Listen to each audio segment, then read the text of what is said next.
भारत को चांद पर सफलता मिल गई है। चंद्रयान-3 ने चांद की सतह पर उतरकर इतिहास रच दिया है।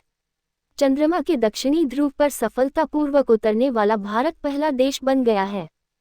चंद्रमा पर विक्रम लैंडर की सॉफ्ट लैंडिंग के बाद प्रज्ञान रोवर उसमें से निकलेगा और चंद्रमा की सतह पर घूमकर शोध करेगा और जानकारी जुटाएगा।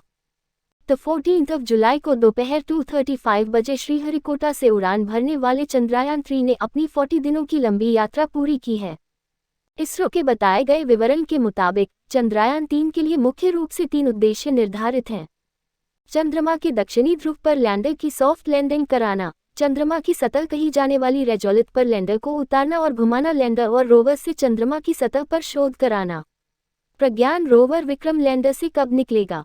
चंद्रयान-3 के सफलतापूर्वक चंद्रमा पर पहुंचने के बाद भारतीय अंतरिक्ष अनुसंधान संस्थान इसरो के प्रमुख एस सोमनाथ ने प्रेस कॉन्फ्रेंस करके इस अभियान की अहम जानकारियां साझा की हैं। चंद्रयान-3 अभियान का विक्रम लैंडर चंद्रमा पर पहुंच गया है। इस लैंडर में रोवर भी है जो चंद्रमा का अध्ययन करेगा। इस रोवर का नाम प्रज्ञान है। एस सोमनाथ ने कहा कि प्रज्ञान रोवर जल्द ही बाहर आएगा और इसमें 1 दिन भी लग सकता है। इसमें से कई यंत्र भी निकलेंगे जिनमें रंभा शामिल है। रंभा चंद्रमा के वातावरण का अध्ययन करेगा। ये रोवर 2 अहम अध्ययन करेगा जिनमें सबसे पहले लेज़र से उस जमीन का अध्ययन करना शामिल है। इसके साथ ही उसके रसायन को भी जानने की कोशिश की जाएगी। इसरो चीफ ने बताया कि इस अभियान की सबसे मुश्किल घड़ी उपग्रह को अंतरिक्ष में ले जाकर छोड़ना था और फिर दूसरी मुश्किल घड़ी इसको चंद्रमा पर लैंड कराना था। इसके साथ ही उन्होंने अमेरिकी अंतरिक्ष एजेंसी नासा समेत ऑस्ट्रेलिया, ब्रिटेन के ग्राउंड स्टेशंस को भी शुक्रिया अदा किया। सोमनाथ ने बताया कि कई विदेशी एजेंसियों ने भी इसमें मदद की जिसकी वजह से इस अभियान में सफलता मिल पाई। पीएम मोदी ने दी बधाई। चंद्रयान-3 की चंद्रमा पर सफल लैंडिंग के बाद भारतीय अंतरिक्ष अनुसंधान संगठन इसरो के प्रमुख एस सोमनाथ ने अभियान की सफलता की घोषणा की।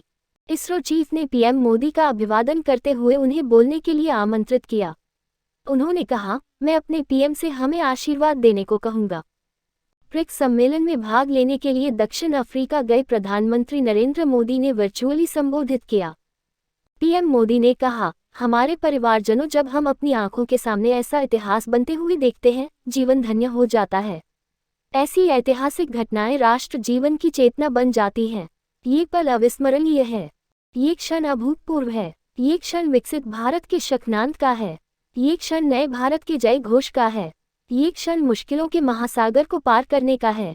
ये क्षण जीत के चंद्रपथ पर चलने का है। ये क्षण 140 करोड़ धड़कनों के सामर्थ्य का है। ये क्षण भारत में नई ऊर्जा, नई चेतना का है। इसरो के नए मिशन की जानकारी। पीएम मोदी ने कहा, इसरो ने वर्षों तक इस पल के लिए इतना परिश्रम किया है। मैं 140 करोड़ देशवासियों को बधाई देता हूँ। हमारे वैज्ञानिकों के परिश्रम और प्रतिभा से चंद्रमा के उस दक्षिणी ध्रुव तक पहुंचा है जहां दुनिया का कोई देश भी नहीं पहुंच सका है। अब चांद से जुड़े मिथक बदल जाएंगे और कथानक बदल जाएंगे। नई पीढ़ी के लिए कहावतें भी बदल जाएगी। उन्होंने चंद्रयान-3 की सफलता की बधाई के साथ इसरो के एक और मिशन की जानकारी दी है। पीएम मोदी ने कहा, जल्द ही सूर्य के विस्तृत अध्ययन के लिए इसरो आदित्य L1 मिशन शुरू करने जा रहा है। इसके बाद शुक्र भी इसरो के लक्ष्यों में से एक है। गगनयान के जरिए यमून मिशन भी है। भारत बार बार ये साबित कर रहा है कि उड़ान की कोई सीमा नहीं है। इसलिए आज के दिन को हमेशा याद रखेंगे। ये दिन हम सभी को उज्जवल भविष्य की ओर प्रेरित करेगा। नासा और यूरोपियन स्पेस एजेंसी की प्रतिक्रिया। नासा और यूरोपियन स्पेस एजेंसी ने चंद्रयान-3 की सफलता के लिए इसरो को बधाई दी है।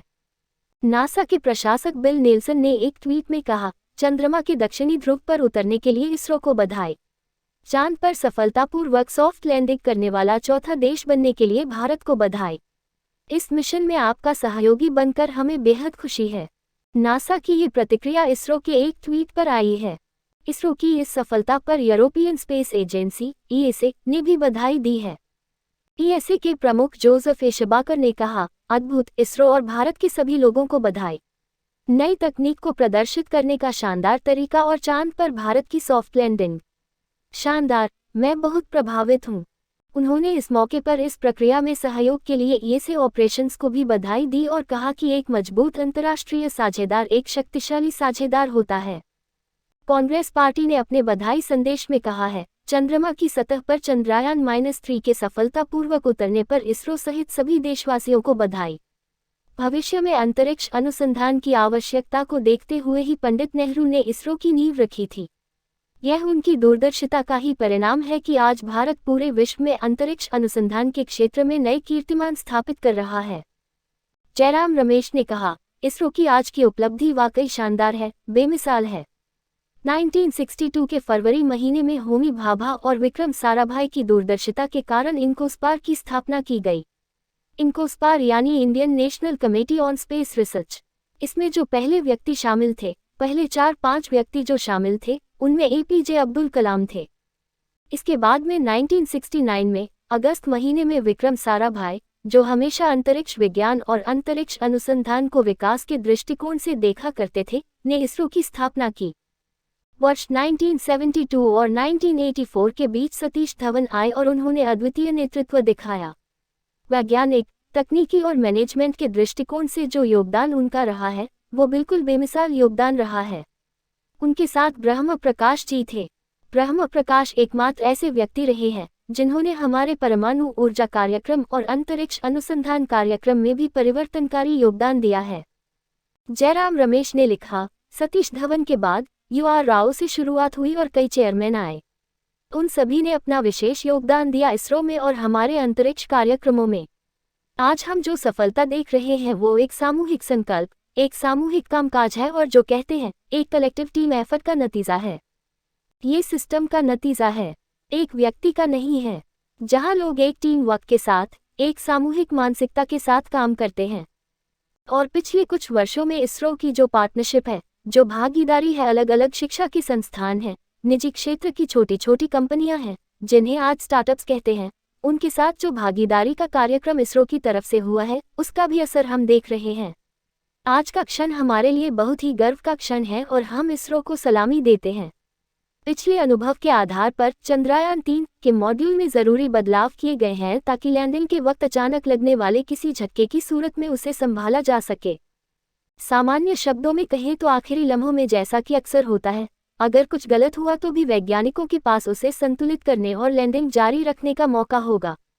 ऐसा कहा जा रहा है कि चंद्रमा की कक्षा में मौजूद चंद्रयान-2 के ऑर्बिटर और चंद्रयान-3 के बीच संपर्क स्थापित हो गया है। चंद्रमा की सतह की ओर बढ़ रहे चंद्रयान-3 के लिए चंद्रयान-2 ने अपने मैसेज में कहा, वेलकम बडी। चंद्रयान-2 के पास उसके मैसेज डिलीवर की सूचना भी पहुंच गई थी लैंडिंग मिशन। लेकिन कई और बातें हैं जो इस लैंडिंग मिशन के लिए मायने रखती है, जिसमें प्रज्ञान लूनर रोवर भी शामिल है। चंद्रयान-3 की लॉन्चिंग के बाद लूना 25 को भेजा गया था, लेकिन उसका लक्ष्य पहले पहुंचने का था। इसके ठीक उलट चंद्रयान-3 को ज्यादा वक्त मिला अपने आसपास की चीजों को देखने, जांचने और परखने का, ताकि लैंडिंग के लिए बेहतर जगह का चुनाव किया जा सके। लैंडिंग से पहले मंगलवार सुबह को science and technology minister Jitendra Singh ने एक टाइम लैप्स वीडियो जारी किया। 2 मिनट के इस वीडियो में